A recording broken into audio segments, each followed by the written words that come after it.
جس وظیفے کو پڑھتے ہی ہسبینڈ اس کو منانے آ جائے گا، وائف ہسبینڈ کو منانے کے لیے آ جائے گی۔ دونوں کو چاہیے ایک دوسرے کو ان خامیوں کے ساتھ اپنائیں۔ اعوذ باللہ من الشیطان الرجیم، بسم اللہ الرحمن الرحیم۔ دوستو، شادی ایک ایسا پاک رشتہ ہے جس میں دو اجنبی لوگ ایک دوسرے کے ساتھ زندگی گزارنے کا فیصلہ کرتے ہیں۔ شادی زندگی کے سفر میں ایک ایسا پڑاؤ ہے، ایک ایسا سٹیج ہے جس کے بعد یا تو آپ کی زندگی خوشحالی میں گزرے گی یا اللہ نہ کرے آپ کی زندگی جہنم اور عذاب بن کے رہ جائے گی۔ اب یہ ہسبینڈ وائف پر ہی ڈپینڈ کرتا ہے کہ وہ اپنی اس زندگی کو جو انہوں نے ایک ساتھ گزارنے کا فیصلہ کیا ہے وہ اس کو کیا بنانا چاہتے ہیں۔ اگر ہسبینڈ اور وائف ایک دوسرے کو سمجھنے کی کوشش کریں گے، ایک دوسرے کی عزت کریں گے، ایک دوسرے پہ بھروسہ کریں گے اور ایک دوسرے سے محبت کریں گے تو ان کی زندگی ظاہر سی بات ہے خوشحال ہی ہوگی۔ اور اگر وہ یہ سب نہیں اپنائیں گے تو میاں بیوی کے درمیان دھیرے دھیرے کر کے دوریاں آ جائیں گی اور ان کی زندگی عذاب بن کے رہ جائے گی۔ شادی شدہ زندگی میں آنے والی پرابلمز کی مختلف وجوہات ہو سکتی ہے۔ پہلی وجہ ہے کنفلکٹس۔ شادی شدہ زندگی میں چھوٹی موٹی لڑائیاں یا چھوٹے موٹے کنفلکٹس ہوتے رہتے ہیں، لیکن اگر یہ کنفلکٹس حد سے زیادہ بڑھ جائیں تو یہ آپ کی زندگی کو جہنم بنا دیں گی، یہاں تک کہ آپ کی شادی کو ختم بھی کر سکتی ہیں۔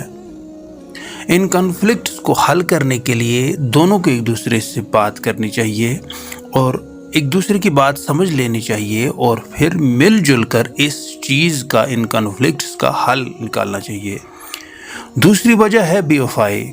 شادی کو سب سے زیادہ اگر کسی چیز نے نقصان پہنچایا ہے تو وہ بے وفائی ہی ہے۔ بے وفائی سے یہ چیز ہو جاتی ہے کہ اگر میاں بیوی کے درمیان، ہسبینڈ وائف کے درمیان بھروسہ تھا وہ ٹوٹ جاتا ہے اور وہ ایک دوسرے پہ بھروسہ نہیں کر پاتے اور وہ ایک دوسرے سے نفرت کرنے لگتے ہیں۔ بے وفائی کی بھی کچھ وجوہات ہے، جیسے آپ ایک دوسرے کی طرف توجہ نہیں دیتے، اٹینشن کی کمی ہو جاتی ہے، آپ جذباتی یا ایموشنل اٹیچ نہیں ہو پاتے ایک دوسرے کے ساتھ۔ تو بے وفائی سے بچنے کے لیے ہسبینڈ وائف کو چاہیے کہ وہ ایک دوسرے کے ساتھ وفادار رہیں، ٹرانسپیرنٹ رہیں اور سنسیئر رہیں۔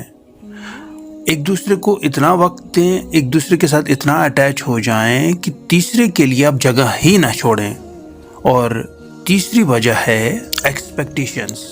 شادی شدہ زندگی میں ایک دوسرے کے ساتھ ایکسپیکٹیشنز کا ہونا عام سی بات ہے، لیکن یہ ایکسپیکٹیشنز حقیقت پر مبنی ہوں۔ آپ یہ ایکسپیکٹ نہیں کر سکتے کہ آپ کو غصہ آئے گا اور آپ کے لائف پارٹنر کو غصہ نہیں آ سکتا۔ آپ یہ ایکسپیکٹ نہیں کریں گے کہ وہ آپ کا لائف پارٹنر آپ کو ڈانٹ نہیں سکتا، آپ سے لڑ نہیں سکتا، آپ سے لڑے گا نہیں۔ یہ حقیقت پر مبنی ایکسپیکٹیشنز نہیں ہیں۔ آپ کو یہ بات سمجھ لینی چاہیے کہ آپ کا لائف پارٹنر جو ہے وہ بھی ایک انسان ہے، اس کو بھی غصہ آ سکتا ہے، وہ بھی کوئی کبھی کبھار وہ چیز کر سکتا ہے جو آپ کی ایکسپیکٹیشنز کے خلاف ہوں۔ وہ کوئی فرشتہ نہیں ہے، اس میں کچھ خامیاں بھی ہیں جیسے آپ میں خامیاں ہیں۔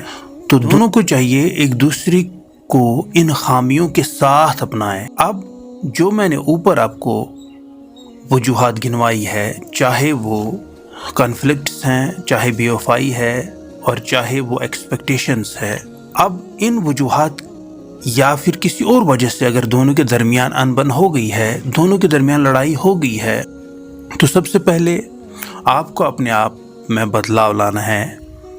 ان کازز کو جو آپ کو لگتا ہے کہ دوسرا آپ سے ان چیزوں کی وجہ سے روٹ گیا ہے، ان چیزوں کی وجہ سے یہ لڑائی شروع ہو گئی ہے، آپ کو وہ چیز اپنے اندر سے ختم کر دینی ہے۔ اب رہی بات اس وظیفے کی، جس وظیفے کو پڑھتے ہی میاں بیوی کے درمیان ناراضگی ختم ہو جائے گی، ان کے درمیان محبت اور مودت پیدا ہو جائے گی، وہ ایک دوسرے کے بغیر رہ نہیں پائیں گے۔ اگر وہ ایک دوسرے سے بات نہیں کرتے تو دونوں چاہیں گے کہ وہ ایک دوسرے سے بات کریں۔ اگر بیوی آپ سے روٹھی ہے تو ہسبینڈ اس کو منانے آ جائے گا۔ اگر ہسبینڈ اس سے روٹا ہے، بیوی سے روٹا ہے، تو وہ وظیفہ ہے یا مانعو، یا مانعو۔ اب اس وظیفے کو آپ نے پڑھنا کب ہے، وہ بتانے سے پہلے میں آپ کو یہ بتا دوں کہ آپ کو 5 نمازوں کا پابند ہونا ضروری ہے۔ اس وظیفے کو جو آپ کو میں نے ابھی بتایا یا مانعو، اس وظیفے کو نماز عشاء پڑھنے کے بعد سونے سے قبل، جب آپ سونے جائیں اس سے پہلے باوضو ہو کر ورد کریں۔ اور یہ ورد کیسے کرنا ہے؟ اول اور آخر میں، یعنی وظیفے کے پہلے اور وظیفہ ختم ہونے کے بعد، وظیفے کے پہلے آپ درود 11 بار پڑھیں گے، 11 ٹائمز۔ کوئی بھی درود آپ پڑھ سکتے ہیں، چاہے وہ درود ابراہیمی ہو یا کوئی اور درود 11 بار پڑھنے کے بعد اس وظیفے کا ورد کریں گے، یا مانیو یا مانیو یا مانیو۔ تو یہ 100 بار آپ پڑھیں گے۔ 100 بار پڑھنے کے بعد پھر 11 بار آپ درود پاک پڑھیں گے، اور پھر اللہ رب العزت سے مخلصانہ طور پر دعا کریں گے کہ آپ کے درمیان جو یہ لڑائی ہے یہ ختم ہو جائے، اللہ رحم فرمائے گا آپ پر۔ ضرورت کے حساب سے اس وظیفے کو حسب ضرورت، یعنی ضرورت کے حساب سے آپ 11 دن پڑھ سکتے ہیں، 40 دن پڑھ سکتے ہیں، یا اس سے بھی زیادہ عرصے تک پڑھ سکتے ہیں۔ اس وظیفے کو پڑھنے کے بعد آپ اللہ رب العزت سے دعا کریں گے تو اللہ رب العزت آپ کی شادی شدہ زندگی میں خوشیاں پھر سے لائے گا۔ فی امان اللہ۔